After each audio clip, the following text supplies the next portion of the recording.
Okay, see, this is second PUC chapter number 9. 9.9 ವಿಡಿಯೋದಲ್ಲಿ limits to credit creation and also money multiplier. First we shall have credit creation. Creating the money supply in the circulation of money in the society is called as credit creation. By lending of loans, advances and also others is called as credit creation. ಅಂದರೆ ಉದ್ದರಿ ನಿರ್ಮಾಣ ಅಥವಾ ಸಾಲ ನಿರ್ಮಾಣ ಅಂತೀವಿ. ಸಾಲವನ್ನು ಜಾಸ್ತಿ ಮಾಡೋದು ಹೇಗೆ? ಜನಗಳು ಬರ್ತಕ್ಕಂಥವ್ರಿಗೆ ಸಾಲ ಕೊಡೋದು, ಅಡ್ವಾನ್ಸಸ್ ಕೊಡೋದು, ಫೆಸ್ಟಿವಲ್ ಅಡ್ವಾನ್ಸ್ ಅಂತ ನೌಕರಿಗೆ ಕೊಡ್ತಾರೆ. ಅದೇನು ಮಾಡೋದು, ಅವಾಗ ವಾಪಸ್ ಮೊದಲೇ ಕೊಟ್ಟಿದ್ರೆ ಮತ್ತೆ ವಾಪಸ್ ಏನು ಮಾಡಬೇಕು, ಅವ್ರಿಗೆ ರಿಟರ್ನ್ ಮಾಡಬೇಕು. ರಿಟರ್ನ್ ಮಾಡೋದು ಹಂಗೆ ಕೊಡ್ತಾರೆ, ಏನು ವಿತ್ ಇಂಟ್ರೆಸ್ಟ್. ಏನು ಸೇರಿಸಿ ಕೊಡ್ತಾರೆ? ಇಂಟ್ರೆಸ್ಟ್, ಬಡ್ಡಿ ಸಮೇತ ಕೊಡಬೇಕು. ಹಂಗೆ ಬಡ್ಡಿಯನ್ನು ಸೇರಿಸಿ ವಾಪಸ್ ಕೊಡೋಕೆ ಬ್ಯಾಂಕ್ ಏನು ಮಾಡ್ತವೆ, ಸಾಲ ಜಾಸ್ತಿ ಕೊಡ್ತಾರೆ. ಸಾಲ ಕೊಡೋದೇ ಉದ್ದೇಶ ಅವ್ರದ್ದು. ಯಾರ್ದು? ಅದಕ್ಕೆ ಅವ್ರನ್ನ ಎಂಥ ಬ್ಯಾಂಕ್ ಅಂತ ಕರಿತೀವಿ? ಕಮರ್ಷಿಯಲ್ ಬ್ಯಾಂಕ್ಸ್ ಅಂತೀವಿ. ಎಂಥ ಬ್ಯಾಂಕ್ಸು? Commercial banks. ಕಮರ್ಷಿಯಲ್ ಬ್ಯಾಂಕಿನ ಉದ್ದೇಶ ಏನು? ಲಾಭ ಮಾಡೋದು. ಲಾಭ ಹೆಂಗೆ ಮಾಡ್ತಾರೆ? ಸಾಲ ಕೊಡೋದು, ಬಡ್ಡಿಯನ್ನು ವಸೂಲಿ ಮಾಡೋದು. ಬಡ್ಡಿ ವಸೂಲಿ ಮಾಡಿದ್ಮೇಲೆ ಸ್ವಲ್ಪ ವರ್ಷ ಆದ್ಮೇಲೆ ಏನಾಗುತ್ತೆ, ಬಡ್ಡಿ ಜಾಸ್ತಿ ಆದಂಗೆಲ್ಲ ದುಡ್ಡು ಏನಾಗ್ತಾ ಹೋಗ್ತದೆ, ಜಾಸ್ತಿ ಆಗುತ್ತೆ. ಆ ದುಡ್ಡು ಜಾಸ್ತಿ ಆಗಿ ಡಬಲ್ ಆಗುತ್ತೆ. ಡಬಲ್ ಆಗೋದನ್ನ ಏನು ಕರಿತೀವಿ? ಮಲ್ಟಿಪ್ಲೈಯರ್. ದ್ವಿಗುಣ ಆಗೋದು. ಏನಾಗುತ್ತೆ? ದ್ವಿಗುಣ ಆಗುತ್ತೆ. ನೀವು 1,000 ರೂಪಾಯಿಯನ್ನು ಸಾಲ ತಗೊಂಡ್ರೆ 10 ವರ್ಷ ಬಿಟ್ಟರೆ ಅದೇ 2,000 ರೂಪಾಯಿ ಆಗಿರ್ತದೆ, ಬಡ್ಡಿ ಸಮೇತ, ಚಕ್ರ ಬಡ್ಡಿ ಸಮೇತ. ಇದು ತಾನೆ. ಹಾಗಾಗಿನೇ ಬಡ್ಡಿಯನ್ನು ದುಡಿಯೋಕ್ಕೋಸ್ಕರನೇ ಬ್ಯಾಂಕ್ಗಳು ಏನು ಮಾಡ್ತವೆ, ಸಾಲವನ್ನು ಕೊಡ್ತಾ ಇರ್ತವೆ. This is what how the credit creation. ಅಂದರೆ ಬ್ಯಾಂಕ್ಗಳು ಸಾಲವನ್ನು ಕೊಟ್ಟು ಬಡ್ಡಿಯನ್ನು ವಸೂಲು ಮಾಡಿ ತಮ್ಮ ದುಡ್ಡನ್ನು ಡಬಲ್ ಮಾಡ್ಕೊಳ್ತಾ ಹೋಗ್ತವೆ. ಅದಕ್ಕಾಗಿನೇ ಅವು ಸ್ಥಾಪನೆ ಆಗಿದ್ದಾವೆ ಅಂತ ಅರ್ಥ. ಬಟ್ ಈ ಒಂದು what the credit creation is there, it is the one of the unhealthy thing in the society in the case of more and more deposits. ನೋಡಿ, ಜಾಸ್ತಿ ಏನಾದ್ರು ದುಡ್ಡನ್ನು ಸಾಲ ಕೊಟ್ಟು ಅಂದರೆ ಅದು ಎಲ್ಲರಿಗೇನಾಗುತ್ತೆ, ಅನಾನುಕೂಲ ಆಗುತ್ತೆ. ಯಾಕಂದರೆ ಸಾಲ ಜಾಸ್ತಿ ಆದಾಗ ಹೊರೆ ಆಗುತ್ತೆ, ಗೊತ್ತಾನೆ. ಅವಾಗ ಯಾರು ನೆಮ್ಮದಿಯಾಗಿ ಜೀವನ ಮಾಡೋಕ್ಕೆ ಆಗಲ್ಲ. ಹಾಗಾಗಿನೇ ಮತ್ತೆ ಈ ಸಾಲವನ್ನು ಜಾಸ್ತಿ ಕೊಡೋದ್ರಿಂದ ಇನ್ನೊಂದು ಅನಾಹುತ ಆಗುತ್ತೆ. ಏನು? ದುಡ್ಡು ಈಸಿಯಾಗಿ ನಮ್ಮ ಕೈಗೆ ಬರ್ತತೆ. 1 ಲಕ್ಷ ರೂಪಾಯಿ ನೀನು ಸಾಲ ಸಿಕ್ಬಿಟ್ರೆ ಏನಾಗುತ್ತೆ, ನಿನಗೆ ಈಸಿಯಾಗಿ ನೀನು ದುಡಿದಂಗೆ ದುಡ್ಡು ಕೈಗೆ ಬರುತ್ತೆ. ಬರೋದಿಲ್ವಾ? ದುಡಿಯಂಗೆ ಕಷ್ಟನೇ ಪಡೋಂಗಿಲ್ಲ. ಸಾಲ ಮಾಡಿದ ತಕ್ಷಣ ದುಡ್ಡು ಕೈಗೆ ಬರುತ್ತೆ. ಈಸಿಯಾಗಿ ಕೈಗೆ ಬಂದಾಗ ದುಡ್ಡನ್ನು ಹೆಂಗೆ ಖರ್ಚು ಮಾಡ್ತೀಯಾ? ಯದ್ವಾ ಖರ್ಚು ಮಾಡ್ತೀಯಾ? ಅದು ತಾನೇ. ದುಡ್ಡಾದ್ರೆ ನಿಧಾನಕ್ಕೆ ನೋಡಿ ಖರ್ಚು ಮಾಡ್ತೀಯಾ. ಹಂಗೆ ಬಂದ್ಬಿಟ್ರೆ ಅದು ತಾನೇ. ನೋಡಿ, ಯಾವುದೋ ಒಂದು ಕಾರಣಕ್ಕೆ ಯಾರೊಬ್ರು ಈಸಿಯಾಗಿ ದುಡ್ಡು ಕೊಟ್ಬಿಡ್ತಾರಪ್ಪ. ಒಂದು 2,000 ರೂಪಾಯಿ ತಗೊಳ ಹೋಗಿಬಿಟ್ಟು ಮಜಾ ಮಾಡೋಂತ ಕೊಟ್ಬಿಟ್ರೆ ಏನಾಗುತ್ತೆ, ಹೆಂಗೆ ಬೇಕಂಗೆ ಖರ್ಚು ಮಾಡ್ತಾನೆ. ಅದೇ 2,000 ರೂಪಾಯಿ ಒಂದು ವಾರ ಗಂಟೆ ದುಡಿದ್ರೆ ಹುಷಾರಾಗಿ ಖರ್ಚು ಮಾಡ್ತಾನೆ. ದುಡ್ಡಪ್ಪ ಇದು, ನಾನೇ ಕಷ್ಟಪಟ್ಟು ದುಡಿಬೇಕಾಗುತ್ತೆ ಅಂತ. ಅಂದ್ರೆ ಅರ್ಥ ಏನು? When a person can gain the money easily, he can be spend it lavish ಅಂತ ಕರಿತೀವಿ. ಲ್ಯಾವಿಶ್ ಅಂದರೆ ಹೇಗೆ ಬೇಕೋ ಹಾಗೆ ಖರ್ಚು ಮಾಡ್ತಾನೆ, ಯದ್ವಾ ಖರ್ಚು ಮಾಡ್ತಾನೆ. ಹಾಗೆ ಯದ್ವಾ ಖರ್ಚು ಮಾಡಿದಾಗ ಮಾರ್ಕೆಟಲ್ಲಿ ವಸ್ತುಗಳಿಗೆ ಏನಾಗುತ್ತೆ, ಡಿಮ್ಯಾಂಡು ಜಾಸ್ತಿ ಆಗುತ್ತೆ. ಅವನು ಕೊಂಡ್ಕೊಳ್ತಕ್ಕಂಥ ವಸ್ತು, ಪಿಕ್ಚರ್ಗೆ ಹೋಗೋದೇನು, ವಸ್ತುಗಳನ್ನ ಕೊಂಡ್ಕೊಳ್ಳೋದೇನು, ಊಟ ಮಾಡೋದೇನು ಹೋಗ್ತಾನೆ, ಎಲ್ಲ ಜಾಸ್ತಿ ಆಗುತ್ತೆ. ವಸ್ತುಗಳನ್ನ ನೀನು ಯಾವಾಗ ಜಾಸ್ತಿ ಬಳಸ್ತೀಯ, ಬೆಲೆ ಏನಾಗ್ತವೆ, ಜಾಸ್ತಿ ಬೆಲೆ ಆದಾಗ ತನಗೇನಾಗುತ್ತೆ, ಡಿಮ್ಯಾಂಡ್ ವಸ್ತುಗಳಿಗೆ ಜಾಸ್ತಿ ಬರುತ್ತೆ. ನೀನು ಈಸಿಯಾಗಿ ಈ ರೀತಿಯಾಗಿ ವಸ್ತುಗಳನ್ನು ಕೊಡ್ಕೊಂಡಾಗ ಅದೇ ಫಾಸ್ಟಾಗಿ ಪ್ರೊಡಕ್ಷನ್ ಮಾಡೋಕ್ಕಾಗಲ್ಲ. ಪ್ರೊಡಕ್ಷನ್ ಮಾಡೋಕ್ಕೆ ಆಗೋದಿಲ್ಲ. ಸಪೋಸ್ ಆಗಿ ಆ್ಯಪಲನ್ನು ನೀನು ಅಥವಾ ಕಬ್ಬನ್ನು ನೀನು ಬೇಗ ತಿಂದು ಮುಗಿಸ್ಬಿಟ್ರೆ ಯಾವತ್ತಾನೆ ಮತ್ತೆ ಹೊಸದಾಗಿ ಮತ್ತೆ ಕಬ್ಬು ಬರ್ಬೇಕಂದ್ರೆ ಎಷ್ಟು ದಿನ ಬೇಕಾಗುತ್ತೆ?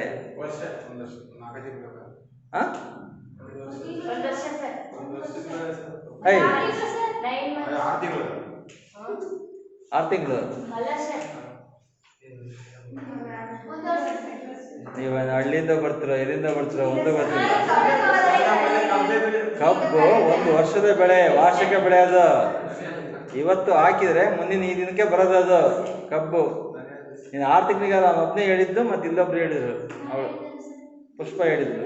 ಅಂದರೆ ವಿ ಮಸ್ಟ್ ಹ್ಯಾವ್ ನಾಲೆಜ್ ಅಂತ. ಯಾಕಂದರೆ SLCಯಲ್ಲಿ ಬೆಳೆಗಳು ಓದಿದ್ರಿ ನೀವು, ಹೌದಾನೆ?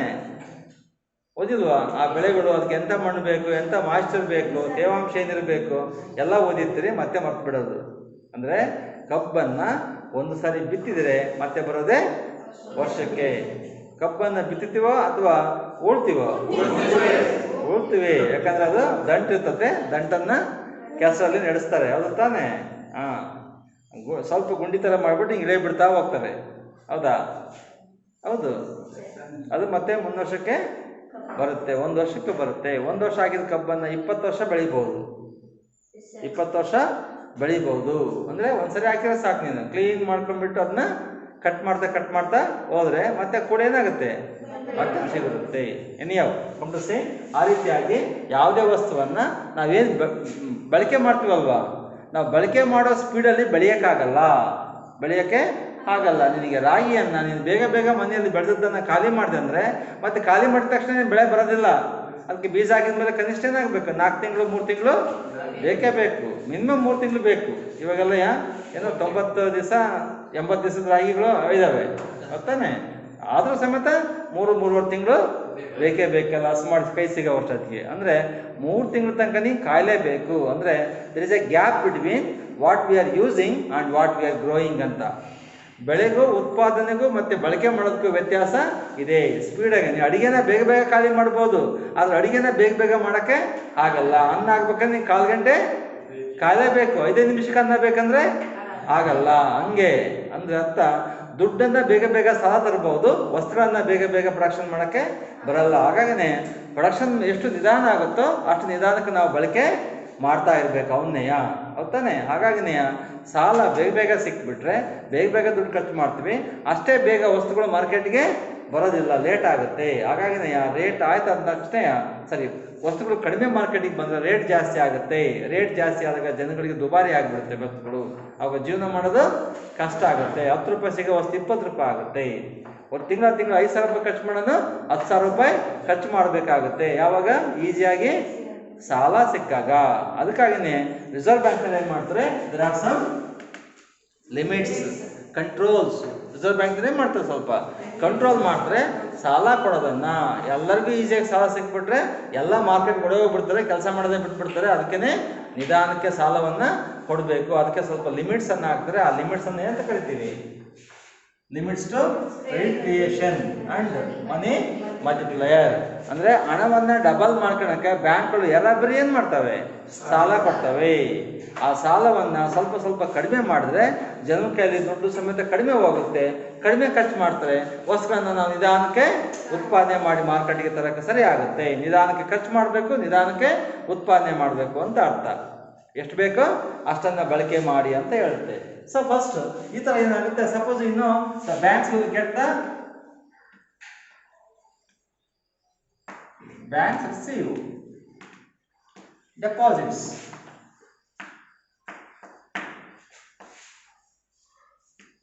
From people. ನೋಡಿ, ಬ್ಯಾಂಕ್ ಏನು ಮಾಡ್ತವೆ, ಜನರಿಂದ ಡೆಪಾಸಿಟನ್ನು ಇಸ್ಕೊಳ್ತಾರೆ ತಾನೆ. ನಾವು ಯಾವ್ಯಾವ ಡೆಪಾಸಿಟ್ ಮಾಡ್ಬೋದು, what are the types of the deposits in the bank.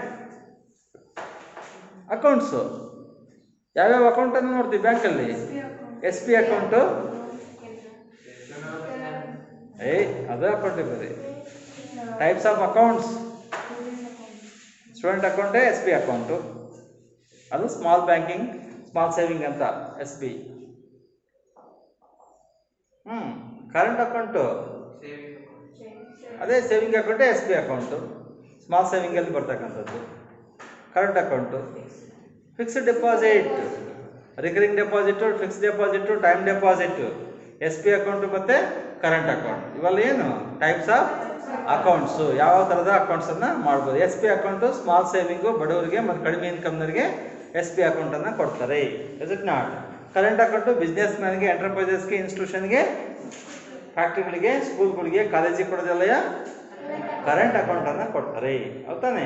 Recurring FD ಅಲ್ಲಯ್ಯ ಲಾಂಗ್ ಟರ್ಮ್ ಸೇವಿಂಗ್ನಲ್ಲಿ ಕೊಡ್ತಾರೆ. ನಾನು ದುಡ್ಡು ಐತೆಪ್ಪ ಸ್ವಲ್ಪ ಉಳಿತಾಯ ಮಾಡ್ಬೇಕಂತ ಒಂದ್ಸರಿ ಡೆಪಾಸಿಟ್ ಮಾಡಿ 5 ವರ್ಷ 10 ವರ್ಷಕ್ಕೆ ವಾಪಸ್ಸು ಬಿಡಿಸ್ಕೊಳ್ತಾರೆ. ಅಂಥದನ್ನು ಫಿಕ್ಸೆಡ್ ಡೆಪಾಸಿಟ್ ಅಥವಾ RD ಅಂತಿರಲ್ಲ ಅದಾಗಿರ್ಬೋದು, ಅಥವಾ FD ಅಂತೀರಿ, ಹೌದಾನೆ. ಇಲ್ಲಾಂದರೆ TD ಅಂದರೆ ಟರ್ಮ್ ಡೆಪಾಸಿಟ್, ಟೈಮ್ ಡೆಪಾಸಿಟ್ ಅಥವಾ ಟರ್ಮ್ ಡೆಪಾಸಿಟ್. 10 ವರ್ಷಕ್ಕಂತ ಬರ್ಕೊಟ್ಬಿಡ್ತೀವಿ ಅವ್ರಿಗೆ, 10 ವರ್ಷದ ತನಕ ಬಿಡ್ಸೋಕ್ಕೆ ಬರಲ್ಲ. ಆ ರೀತಿಯಾಗಿರ್ತಕ್ಕಂಥ ಡೆಪಾಸಿಟ್ಸ್.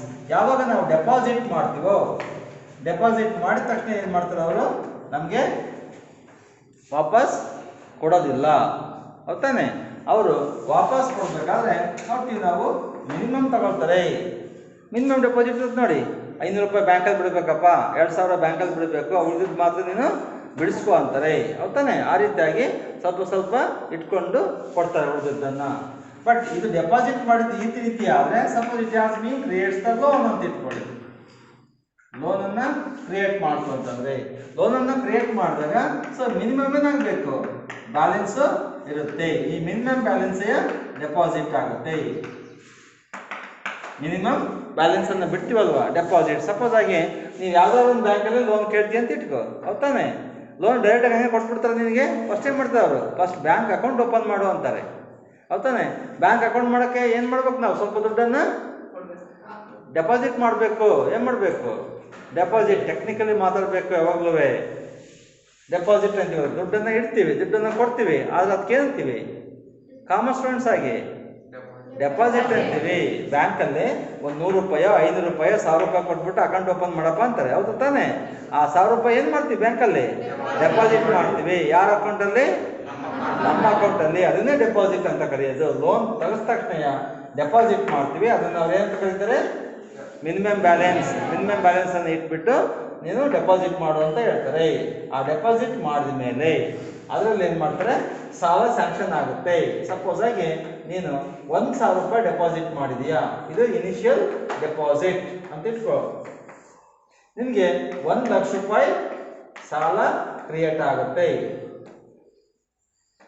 ಎಷ್ಟಾಯ್ತು ಬ್ಯಾಂಕಲ್ಲಿ, 1,01,000 ರೂಪಾಯಿ ಆಯಿತು. 1,01,000 ರೂಪಾಯಿ ಟೋಟಲ್ ಡೆಪಾಸಿಟ್ಸ್ ಇಂದ ಬ್ಯಾಂಕು, ಹೌದಾನೆ? Total deposit. ಇದರಲ್ಲಿ ಏನು ಮಾಡ್ತಾರೆ, ನೀವು ಈ ಡೆಪಾಸಿಟ್ ಮಾಡಿದೆಯಲ್ಲ 1,000, ಇದನ್ನ ಅಷ್ಟು ಸಮೇತ ನಿನಗೆ ವಾಪಸ್ ಬಿಡ್ಸಕ್ಕೆ ಬರಲ್ಲ. ಸಪೋಸ್ ಆಗಿ ನೀನು ಚೆಕ್ ಬರ್ಕೊಡ್ತೀಯ, ನನಗೆ 1,01,000 ರೂಪಾಯಿ ಕೊಟ್ಬಿಟ್ರಿ ಅಂತ ಕೇಳ್ತೀಯ, ಕೊಡ್ತಾರ ಅವರು? ಏನು ಮಾಡ್ತಾರೆ, 1,000 ರೂಪಾಯಿ ಇಟ್ಕೊಂಡು 1 ಲಕ್ಷ ಕೊಡ್ತಾರೆ. ಅವಾಗ ಈ 1,000 ರೂಪಾಯಿ ಇದೆಯಲ್ವಾ, ಇದು ಏನಂತ ಕರಿತೀವಿ, ಡೆಪಾಸಿಟ್.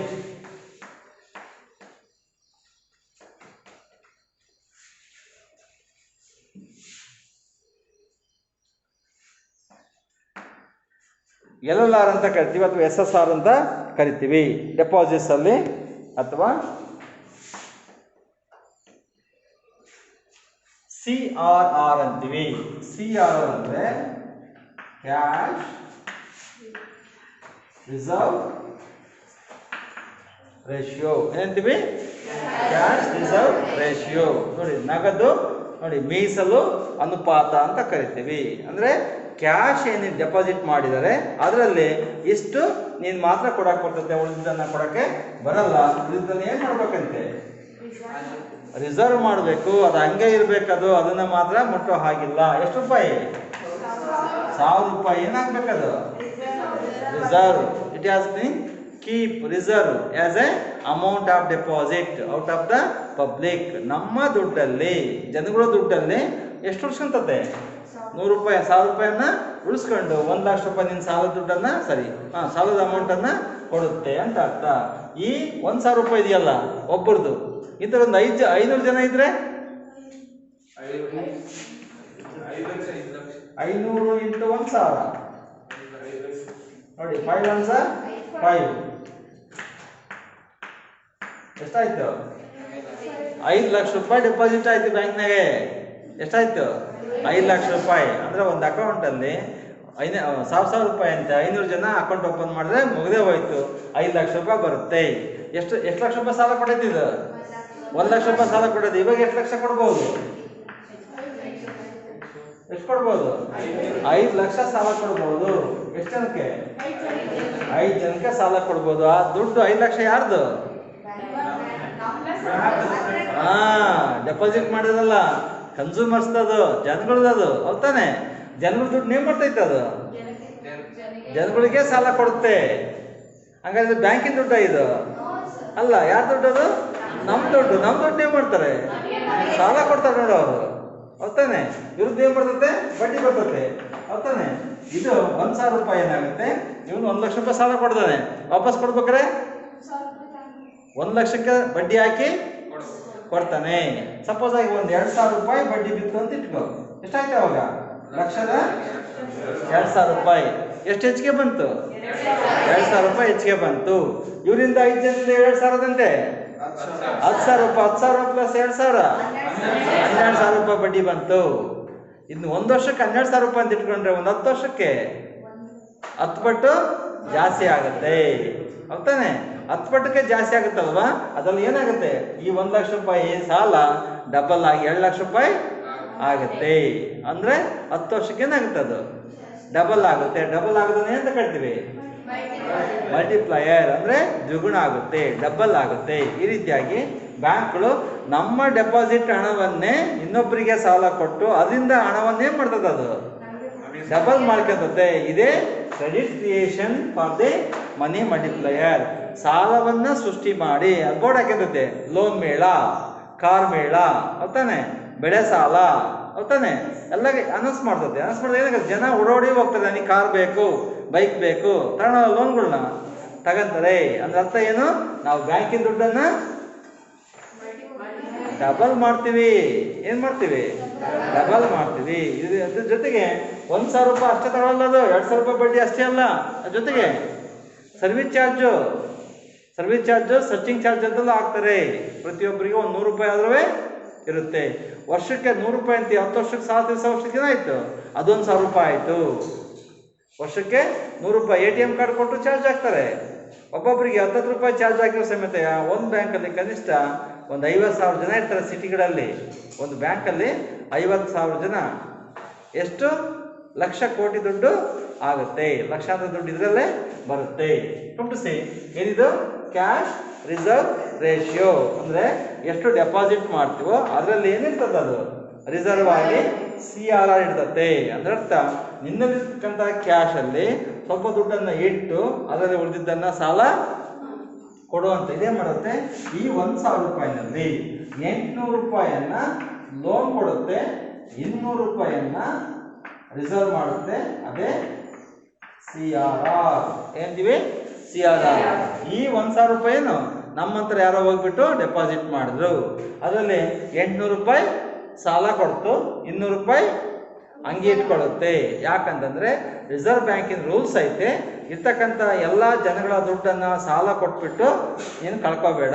ಯಾಕಂದ್ರೆ ಉಳಿದವ್ರು ಏನಾದ್ರು ಬಂದು ಕೇಳಿದಾಗ ವಾಪಸ್ ಕೊಡಕ್ ಬೇಕಲ್ಲ, ಹೌದಾನೆ? ಯಾಕಂದ್ರೆ ಈ 1,000 ರೂಪಾಯಿ ನನ್ನ ಅಕೌಂಟ್ ಕ್ಲೋಸ್ ಮಾಡಿಬಿಟ್ಟು ವಾಪಸ್ ಕೊಟ್ಟಂದ್ರೆ ಕೊಡ್ಬೇಕಾಗತ್ತೆ.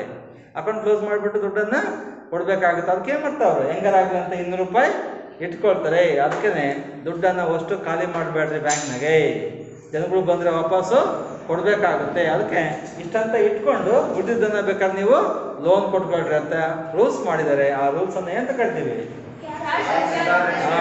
ಕ್ಯಾಶ್ ರಿಸರ್ವ್ ರೇಷಿಯೋ ಅಂತ ಕರಿತೀವಿ. Come to see what is mean by CRR.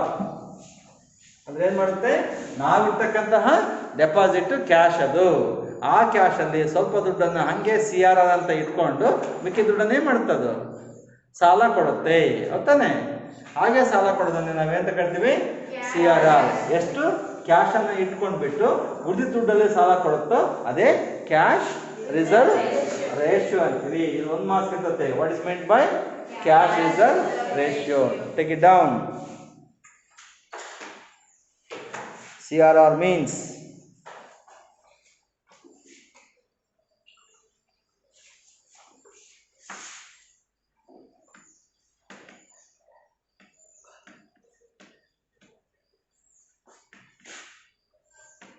cash reserve ratio, minimum percentage of deposits.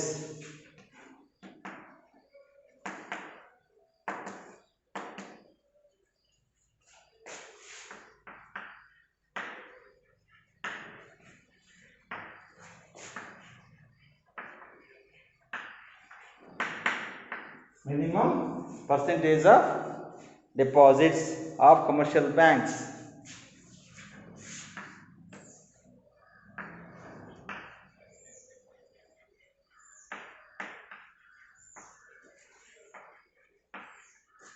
Of commercial banks, which is kept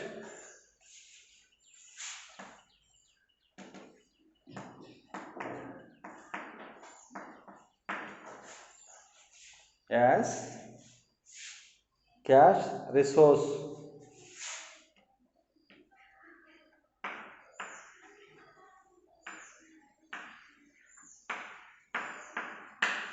with RBI.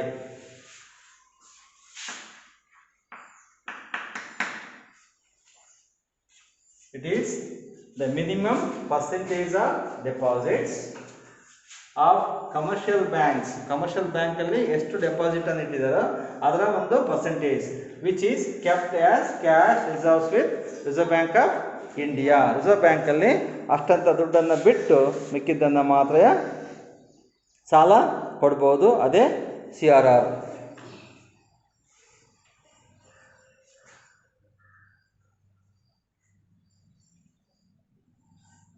This can also called as reserve ratio, required reserve ratio.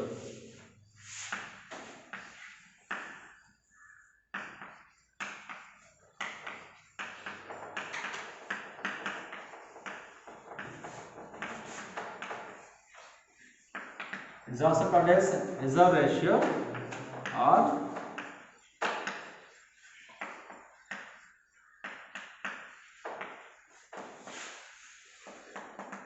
Required reserve ratio ಅಂತ ಕರಿತೀವಿ. Shall understand this money multiplier process.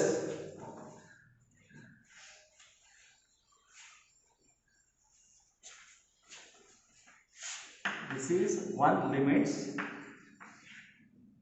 CRR SLR,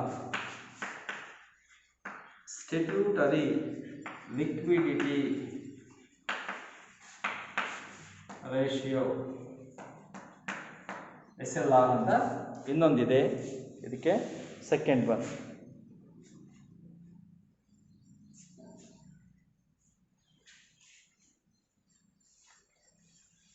ಇದು fraction of total demand.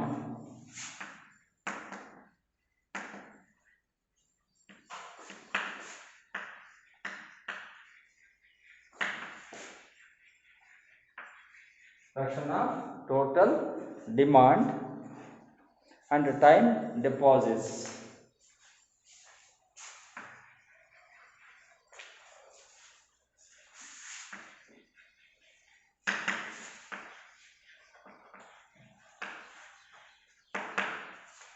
And time deposits.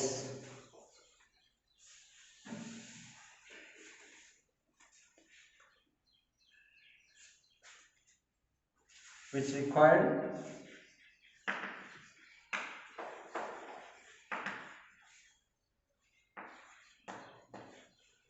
to reserve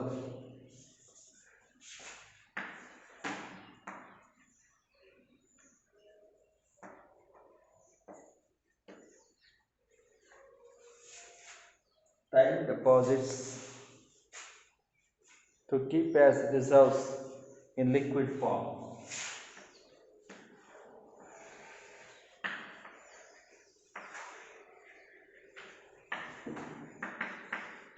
With commercial banks.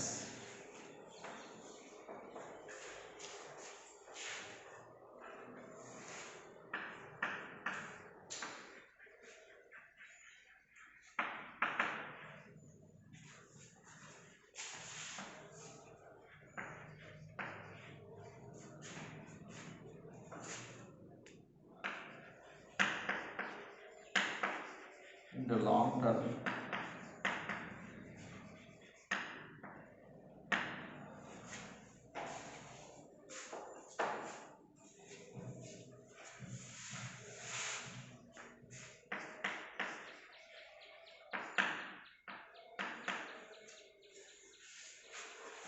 SLR ಅಂದರೆ ಇದನ್ನ statutory liquidity ratio ಅಂತ ಕರಿತೀವಿ. Statutory ಅಂದರೆ ಕಾನೂನುಬದ್ಧವಾಗಿ ಅಂತ. ಕಾನೂನುಬದ್ಧವಾಗಿ ಯಾವ ಕಾನೂನು? Reserve bank of India rules ಅಂತ 1934 ಒಂದು ಆಕ್ಟ್ ಮಾಡಿಬಿಟ್ಟು ರಿಸರ್ವ್ ಬ್ಯಾಂಕ್ನವರು ಇದನ್ನ ಕಾನೂನು ಮಾಡ್ತಾರೆ. SLR ಸ್ಟ್ಯಾಟ್ಯೂಟರಿ ಲಿಕ್ವಿಡಿಟಿ ಕಾನೂನುಬದ್ಧವಾಗಿ. What the fraction of total demand and also time deposits. ಯಾವ deposit? Demand deposit. Demand deposit ಅಂದ್ರೆ ಏನು? ನಾವು ಕೇಳಿದಾಗ ದುಡ್ಡನ್ನು ವಾಪಸ್ ಕೊಡ್ಬೇಕಂತ ಇರ್ತೀವಲ್ಲ, ಅದನ್ನೇ ಅಂತ ಕರಿತೀವಿ ಡಿಮಾಂಡ್ ಡೆಪಾಸಿಟ್ ಅಂತ ಕರಿತೀವಿ. ನಾವು ಕೇಳಿದಾಗ ದುಡ್ಡನ್ನು ವಾಪಸ್ ಕೊಡಕ್ಕೆ ಬರಲ್ಲ, ಅದನ್ನ ಟೈಮ್ ಡೆಪಾಸಿಟ್ ಅಂತ ಕರಿತೀವಿ. ಅವೆಲ್ಲ ಎಫ್ ಡಿ ಅಂತೀವಲ್ಲ, ಫಿಕ್ಸೆಡ್ ಡೆಪಾಸಿಟ್, ಅವೆಲ್ಲ ನಾವು ಕೇಳಿದಾಗ ಕೊಡಲ್ಲ. ನಾವು ಇವತ್ತು ದುಡ್ಡನ್ನು ಎಫ್ ಡಿ ಅಂತ ಹೇಳ್ಬಿಟ್ಟು 10 ವರ್ಷಕ್ಕೆ ಇಟ್ಬಿಟ್ಟು ಮುಂದಿನ ತಿಂಗಳು ಹೋಗ್ಬಿಟ್ಟು ನಮ್ಗೆ ವಾಪಸ್ ಕೊಟ್ಬಿಡಪ್ಪ ಅಂತಂದ್ರೆ ಅವರು ಕೊಡೋದಿಲ್ಲ. ಅದಕ್ಕೆ ಕಂಡೀಷನ್ ಐತೆ. ಆ ಕಂಡೀಷನ್ ಪ್ರಕಾರ ಏನು ರೂಲ್ಸ್ ಐತೆ ಅರ್ಧ ಮುರ್ಕೊಂಡು ಬೇಕಾದ್ರೆ ಕೊಡ್ತೀವಿ, ಇಲ್ಲಾಂದ್ರೆ ಅಷ್ಟು ಕೊಡೋದು ಹೋಗುವಂತ. ಅದಕ್ಕೆ ಅಂದ್ರೆ ಅರ್ಥ ಟೈಮ್ ಡೆಪಾಸಿಟ್ ಅಂದ್ರೆ ಆ ಟೈಮು ಮ್ಯಾಚುರಿಟಿ ಮುಗಿಯೋವರೆಗೆ ದುಡ್ಡನ್ನು ತಗೊಳಕ್ಕೆ ಬರೋದಿಲ್ಲ ಅಂತ ಅರ್ಥ. ಅದಕ್ಕೆ ಫ್ರಾಕ್ಷನ್. ಫ್ರಾಕ್ಷನ್ ಅಂದ್ರೆ ಒಂದು ಭಾಗ. ಯಾವ್ದ್ರ ಭಾಗ? ಟೋಟಲ್ ಡಿಮಾಂಡ್ ಡೆಪಾಸಿಟ್ಸ್ ಅಂದ್ರೆ ಎಸ್ ಪಿ ಅಕೌಂಟ್ ಅಲ್ಲಿ ಬೇರೆ ಬೇರೆ ಅಕೌಂಟ್ ಅಲ್ಲಿ ಇಟ್ಟಿದೀವಲ್ಲ ಆ ದುಡ್ಡಿನ ಒಂದು ಭಾಗ. ಮತ್ತೆ ಟೈಮ್ ಡೆಪಾಸಿಟ್ ಅಂದ್ರೆ ಎಷ್ಟು ಕಾಲದವರೆಗೆ ದುಡ್ಡನ್ನು ಬಿಡ್ಸಕ್ ಬರೋದಿಲ್ವೋ ಆ ದುಡ್ಡು. ಒಟ್ಟಾಗಿ ಆ ದುಡ್ಡಲ್ಲಿ which required to keep as reserve, ಅದರಲ್ಲಿ ಏನ್ ಮಾಡ್ತಾರೆ, ಸ್ವಲ್ಪ ರಿಸರ್ವ್ ಆಗಿ ಇಡ್ತಾರೆ. ಇರ್ತಕ್ಕಂಥ ಒಟ್ಟು ಡೆಪಾಸಿಟ್ ಅಲ್ಲಿ as a liquid form. Liquid form ಅಂದ್ರೆ ಕ್ಯಾಶ್ ಅಂತ ಅರ್ಥ. ಏನಂತ? ಕ್ಯಾಶ್ ಅಂತ. ಕ್ಯಾಶ್ ಅಂದ್ರೆ ಕರೆನ್ಸೀಸ್, ಕರೆನ್ಸಿ ರೂಪದಲ್ಲಿ ಇರಬೇಕು. ಇನ್ commercial banks in the short run. Short run ನಲ್ಲಿ ಕಮರ್ಷಿಯಲ್ ಬ್ಯಾಂಕ್ ಹತ್ರ ಇರ್ತಕ್ಕಂಥ ಒಟ್ಟು ಡೆಪಾಸಿಟ್ ಅಲ್ಲಿ ಇಷ್ಟು ಭಾಗದ ಡೆಪಾಸಿಟ್ ಅನ್ನು ಏನ್ ಮಾಡ್ಬೇಕಂತೆ, ರಿಸರ್ವ್ ಆಗಿ ಹಂಗೆ ಇಡಬೇಕು. ಆಗಿರ್ತಕ್ಕಂಥದ್ದನ್ನೇ ಅಂತ ಕೇಳ್ತೀವಿ ದ ಸ್ಟ್ಯಾಟ್ಯೂಟರಿ ಲಿಕ್ವಿಡಿಟಿ ರೇಷಿಯೋ ಅಂತ ಕರಿತೀವಿ. ಇದರಲ್ಲಿ for example total deposits, demand deposit plus time deposit. Demand deposit ಒಂದು 10 ಲಕ್ಷ ಇದೆ ಅಂತ ಇಟ್ಕೊಳ್ಳಿ. ಟೈಮ್ ಡೆಪಾಸಿಟ್ 20 ಲಕ್ಷ ಇದೆ. ಟೋಟಲ್ ಆಗಿ ಎಷ್ಟಾಯ್ತು?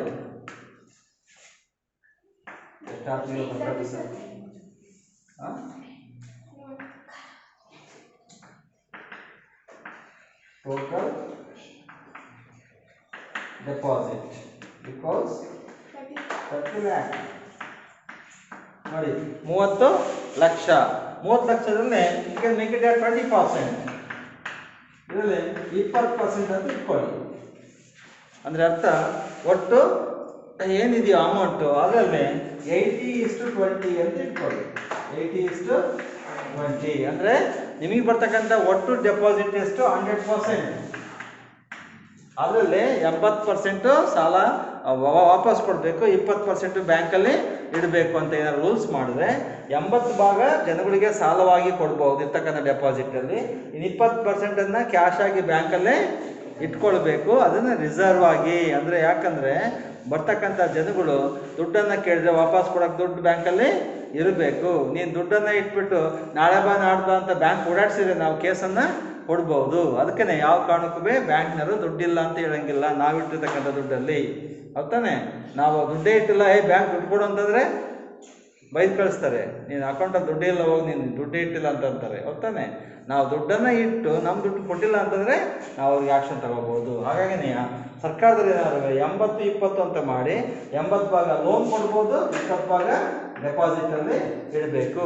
ಈ 20 ಭಾಗ ಇರ್ತೀವಲ್ವಾ ಅದು ಕಾನೂನು ಪ್ರಕಾರ ಇರ್ತಂಥ ರೂಲ್ಸು. ಅದನ್ನೇ ಅಂತ ಕರಿತೀವಿ SLR ಅಂತ ಕರಿತೀವಿ. ಆ ದುಡ್ಡನ್ನು ಇಟ್ಕೊಂಡೇ ಲಿಕ್ವಿಡ್ ಆಗಿ ಉಳಿದಿದ್ದನ್ನು ನಾವು ಸಾಲ ಕೊಡ್ಬೋದು. ಹಾಗಾಗಿ 30%ಗೆ ಎಷ್ಟಾಗುತ್ತೆ?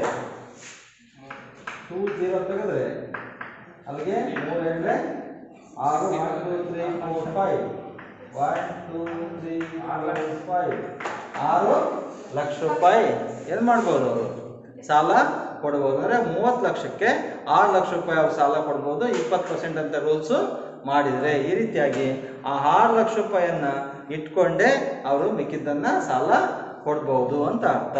ಇದನ್ನೇಂತ ಕರಿತೀವಿ SLR. ಯಾಕಂದ್ರೆ ಬೈ ಚಾನ್ಸ್ 30 ಲಕ್ಷ ರೂಪಾಯಿನ ಸಾಲ ಕೊಟ್ಬಿಟ್ಟು ಇಟ್ಕೊಳ್ಳು, ಬಡ್ಡಿ ಬರ್ತದಂತ. ಹೌದಾನೆ?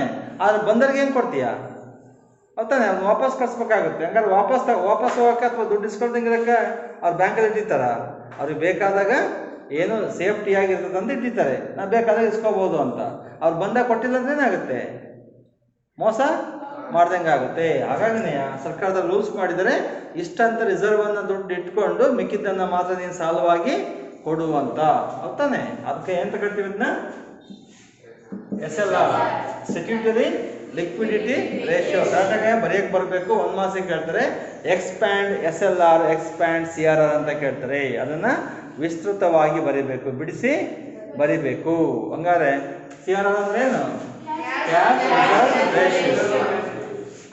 ಇದು ಎಸ್ ಎಲ್ ಆರ್ ಅಂದ್ರೆ statutory liquidity ratio.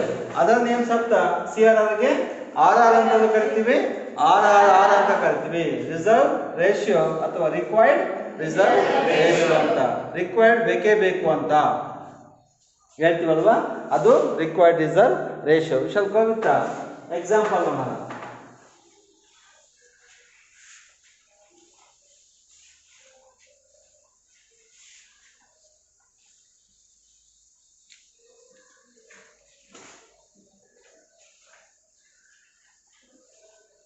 Example to show the money multiplier process.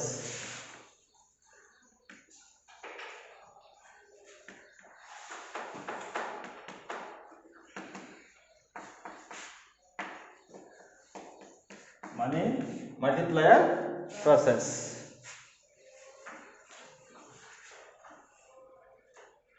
Round deposits in bank.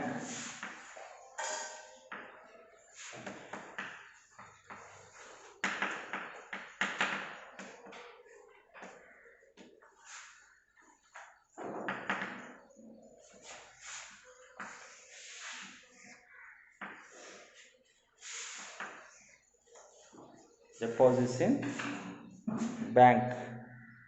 Required reserves.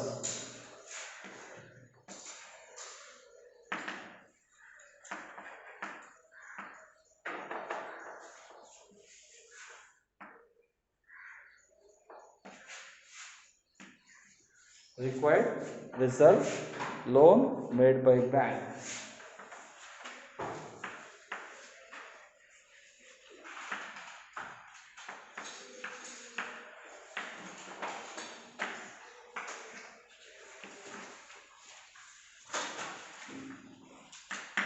First round alli deposit is 100,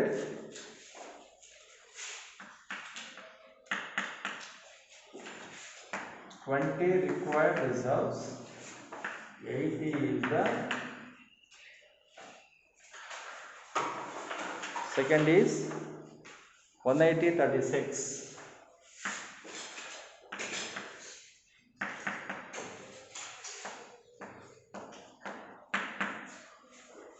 36, 64, 64. Total is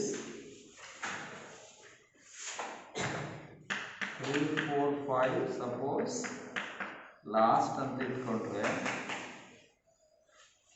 it is 500, 100,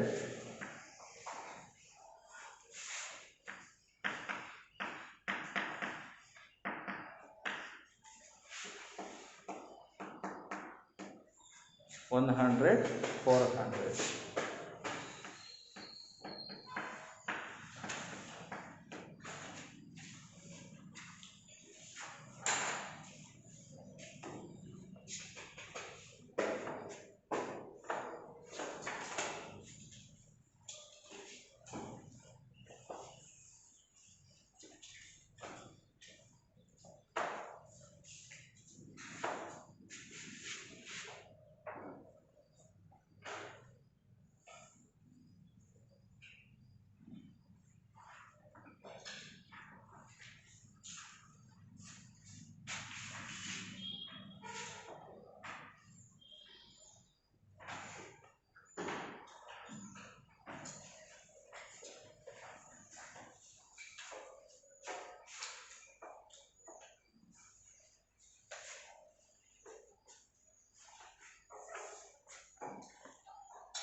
ಆಯ್ತಾ?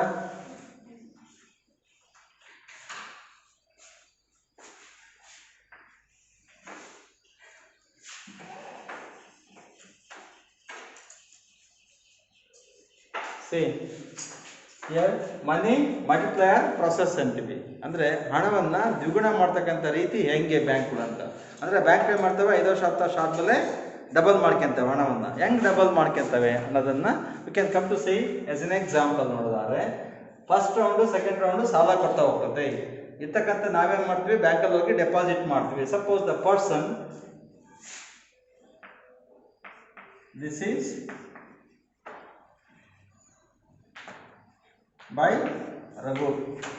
ಈ ರಘು ಅಂತಕ್ಕಂಥದ್ದು ಏನು ಮಾಡ್ತಾನೆ, ಹೋಗಿ ಬ್ಯಾಂಕಲ್ಲಿ ಡೆಪಾಸಿಟ್ ಇಡ್ತಾನೆ. ಎಷ್ಟು ರೂಪಾಯಿ? 100 ರೂಪಾಯಿ ಡೆಪಾಸಿಟ್ ಇಡ್ತಾನೆ. ಬ್ಯಾಂಕಲ್ಲಿ ಏನು ಮಾಡ್ತಾರೆ, as per the required reserve ratio, ಅಂದರೆ CRR ಇದೆಯಲ್ಲ, ಕ್ಯಾಶ್ ರಿಸರ್ವ್ ರೇಷಿಯೋ ಮತ್ತು ರಿಕ್ವೈರ್ಡ್ ರಿಸರ್ವ್ ರೇಷಿಯೋ SLR ಇದೆಯಲ್ಲ, ಅದ್ರ ಪ್ರಕಾರ ಎಷ್ಟು ಪರ್ಸೆಂಟ್ ಇಡಬೇಕು? 20%. This is SLR. ಕಾನೂನು ಪ್ರಕಾರ 20% ಇಡಲೇಬೇಕಂತ ರೂಲ್ಸ್ ಮಾಡಿದರೆ 20% ದುಡ್ಡು ಇಟ್ಕೋಬೇಕು. 100ಕ್ಕೆ 20 ರೂಪಾಯಿ ಇಟ್ಕೊಂಡು ಎಷ್ಟು ರೂಪಾಯಿ ಉಳಿತು? 80 ರೂಪಾಯಿ. 80 ರೂಪಾಯಿ ಸಾಲ ಕೊಟ್ಕೊಂಡು ನೀನು, ಆದರೆ 20 ರೂಪಾಯಿ ಮಾತ್ರ ರಿಸರ್ವ್ ಆಗಿ ಬ್ಯಾಂಕಲ್ಲಿ ಇಟ್ಕೊಂಡ್ಲೇಬೇಕು. ಯಾರು ಬಂದರೆ ನೀವು ವಾಪಸ್ಸು ಕೊಡಬೇಕಾಗುತ್ತೆ ಅಂತ ಅವರು ಹೇಳಿರ್ತಾರೆ. ಅದಕ್ಕೆ ಏನು ಮಾಡ್ತಾರೆ, 80 ರೂಪಾಯಿಯನ್ನು ರಾಜು ಅನ್ನೋರಿಗೆ ಸಾಲ ಕೊಡ್ತಾನೆ. ದುಡ್ಡು ಇಟ್ಟಿದ್ಯಾರು?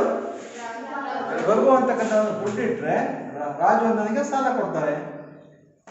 ಸಾಲ ಕೊಡುತ್ತೆ ಬ್ಯಾಂಕು. ಆಮೇಲೆ ಇರ್ತಕ್ಕಂಥದ್ದು ಇಟ್ಟಿರೋದು ಬ್ಯಾಂಕಲ್ಲಿ 100 ರೂಪಾಯಿ, ಅದ್ರಲ್ಲಿ ಉಳಿದಿದ್ದು 20 ರೂಪಾಯಿ, ಸಾಲ ಕೊಟ್ಟಿದ್ದು 80 ರೂಪಾಯಿ. 80 ರೂಪಾಯಿ ಮತ್ತು 20 ರೂಪಾಯಿ, 100 ರೂಪಾಯಿ 100 ರೂಪಾಯಿ ಬ್ಯಾಲೆನ್ಸ್ ಶೀಟ್ ಆಗುತ್ತೆ. ನೆಕ್ಸ್ಟು ಸಾಲ ಕೊಟ್ಟ ಆದಮೇಲೆ ಡೆಪಾಸಿಟ್ ತೋರಿಸುತ್ತೆ 100 ರೂಪಾಯಿ ರಘು ಅನ್ನೋನು ಸಾಲ ಇಟ್ಟಿದ್ದಾನೆ ಗೊತ್ತಾನೆ, ಪ್ಲಸ್ 80 ರೂಪಾಯಿ ರಾಜನಿಗೆ ಸಾಲ ಕೊಟ್ಟಿದ್ದೆ, ಅದು ಮುಂದೆ ಬರ್ತತೆ. ಅದಕ್ಕೆ ಬ್ಯಾಂಕಿಗೆ ಬರೋದು ಎಷ್ಟು? 180 ರೂಪಾಯಿ ಬ್ಯಾಂಕಲ್ಲಿ ಐತೆ ಅಂತ ಅರ್ಥ. ಸಾಲ ಅಂದರೆ ಮತ್ತೆ ಬರುತ್ತೆ ಲೆಕ್ಕ. ಅದಕ್ಕಾಗಿನೇ 180 ರೂಪಾಯಿ ಡೆಪಾಸಿಟ್ ತೋರಿಸ್ತಾರೆ. 100 ರೂಪಾಯಿ ರಘುದು, ಇನ್ನೊಂದು 80 ರೂಪಾಯಿ ರಾಜುದು ಬರುತ್ತೆ ಅಂತ. ಇನ್ನು 20 ರೂಪಾಯಿ ಬ್ಯಾಂಕಲ್ಲಿ ಐತೆ. 180 ಪ್ಲಸ್ 20 200 ರೂಪಾಯಿ ಆಗುತ್ತೆ. 200 ರೂಪಾಯಿ ಬ್ಯಾಂಕಲ್ಲಿ ಐತೆ ಅನ್ನೋ ಲೆಕ್ಕಕ್ಕೆ 180 ರೂಪಾಯಿ ತೋರಿಸ್ತಾರೆ. 180 ರೂಪಾಯಲ್ಲಿ ರೂಲ್ಸ್ ಪ್ರಕಾರ ಎಷ್ಟು ಇಟ್ಕೋಬೇಕು ಬ್ಯಾಂಕಲ್ಲಿ? 20% ಅಂದರೆ 180 ಇಂಟು 20/100 36 ರೂಪೀಸ್. 36 ರೂಪಾಯಿ ಬ್ಯಾಂಕಲ್ಲಿ 20% ಇಟ್ಕೊಂಡು ಮಿಕ್ಕಿದ್ದೆಷ್ಟು? 64 ರೂಪಾಯಿ ಇನ್ನೊಬ್ಬರಿಗೆ ಸಾಲ ಕೊಡುತ್ತೆ. ಅದು ಇನ್ನೊಬ್ಬರಿಗೆ ಸಾಲ ಕೊಡುತ್ತೆ. ಅದು ರಾಮ ನನಗೆ ಸಾಲ ಕೊಡುತ್ತೆ ಅಂತ ಇಟ್ಕೋ ಗೊತ್ತಾನೆ. ಹಂಗೇನೆ ರಾಮ ನನಗೆ ಸಾಲ ಕೊಟ್ಟ ಮೇಲೆ ನೋಡಿ ಇಲ್ಲಿ ಹಂಗೆ 100 ರೂಪಾಯಿನಲ್ಲಿ 20 80 ರೂಪಾಯಿಯನ್ನ ಈ 100ಕ್ಕೆ ಸೇರಿಸ್ತೀವಿ ಗೊತ್ತಾನೆ. ಈಗ ಈ 180ಕ್ಕೆ ಎಷ್ಟು ಸೇರಿಸ್ಬೇಕು? 64ಅನ್ನ ಸೇರಿಸ್ಬೇಕು. 64ಅನ್ನ ಸೇರಿಸಿ ಎಷ್ಟಾಯ್ತು? ಎಸ್ ಆಫ್ಟರ್ 64 244 ರೂಪಾಯಿ ಬ್ಯಾಂಕಲ್ಲಿ ಇದೆ. 244 ರೂಪಾಯಿಗೆ 20% ಅಂದರೆ 20%. 20/100 ಇಂಟು 244 ಎಷ್ಟು? 87. ಓಕೆ 87 ರೂಪೀಸ್ ಅಂತ ಇತ್ತು. ಇವಾಗ ಉಳಿದಿದ್ದು 244 ಮೈನಸ್ 87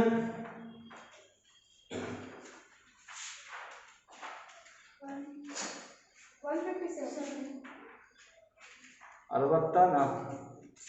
ಇಲ್ಲಿ 36 ಪ್ಲಸ್ 64 ಎಷ್ಟಾಯ್ತು? 100 ರೂಪಾಯಿ. ಇಲ್ಲಿ 87 ರೂಪಾಯಿ. 87 ರೂಪಾಯಿ 100ರಲ್ಲಿ 87 ರೂಪಾಯಿ ಹೋದ್ರೆ 13 ರೂಪಾಯಿ ಸಾಲ ಕೊಡಕ್ಕೆ ಬರ್ತದೆ. 100 ರೂಪಾಯಿಗೆ ಮೇಲೆ ಹೋಗಂಗಿಲ್ಲ. 87 ರೂಪಾಯಿ ಇಟ್ಕೊಂಡ್ಬಿಟ್ಟು 13 ರೂಪಾಯಿ ಸಾಲ ಕೊಡುತ್ತೆ. ಅದು 13 ರೂಪಾಯಿ ಸಾಲ ಕೊಟ್ಟ ಮತ್ತೆ 244ಕ್ಕೆ 13 ರೂಪಾಯಿ ಮತ್ತೆ ಸೇರ್ತತೆ. ಇದು 0 ಆಗೋ ವರ್ಷಕ್ಕೆ ಎಷ್ಟು ರೂಪಾಯಿ ಆಗುತ್ತೆ? ಇದು ಡೆಪಾಸಿಟ್ 500 ರೂಪಾಯಿ ಆಗಿರ್ತತೆ. SLR 100 ರೂಪಾಯಿ ಆಗಿರ್ತತೆ. ಬ್ಯಾಂಕ್ ಸಾಲ ಕೊಡೋದು 400 ರೂಪಾಯಿ ಅರ್ಥನೇ. 400 ರೂಪಾಯಿ ಆಗುತ್ತೆ. ಹಾಗಾದ್ರೆ ಎಷ್ಟು ಟೈಮ್ ನೋಡಿ ಎಷ್ಟಾಗುತ್ತೆ? 100 ರೂಪಾಯಿ ಇರೋದು 5 ಅಂದರೆ 5 ಟೈಮ್ 5 ಟೈಮ್ಸ್ ಎಷ್ಟು?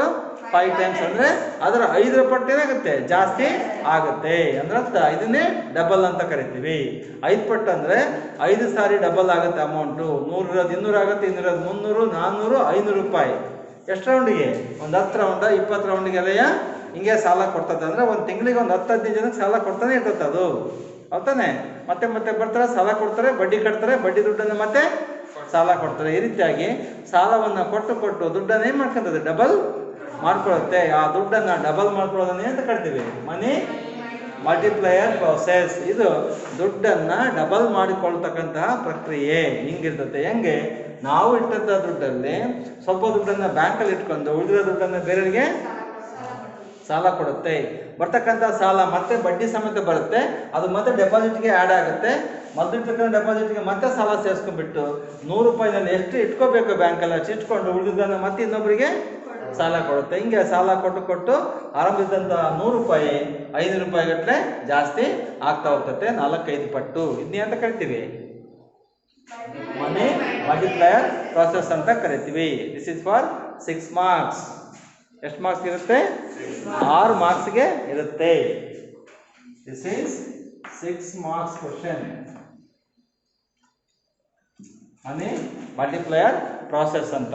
Okay okay, this is what is the limits to credit creation and money multiplier. ಅಂದರೆ ಕಮರ್ಷಿಯಲ್ ಬ್ಯಾಂಕ್ನವರು ದುಡ್ಡನ್ನು ಡಬಲ್ ಮಾಡ್ಕೊಳಕ್ಕೆ ರಿಸರ್ವ್ ಬ್ಯಾಂಕ್ನವ್ರು ಬಿಡಲ್ಲ.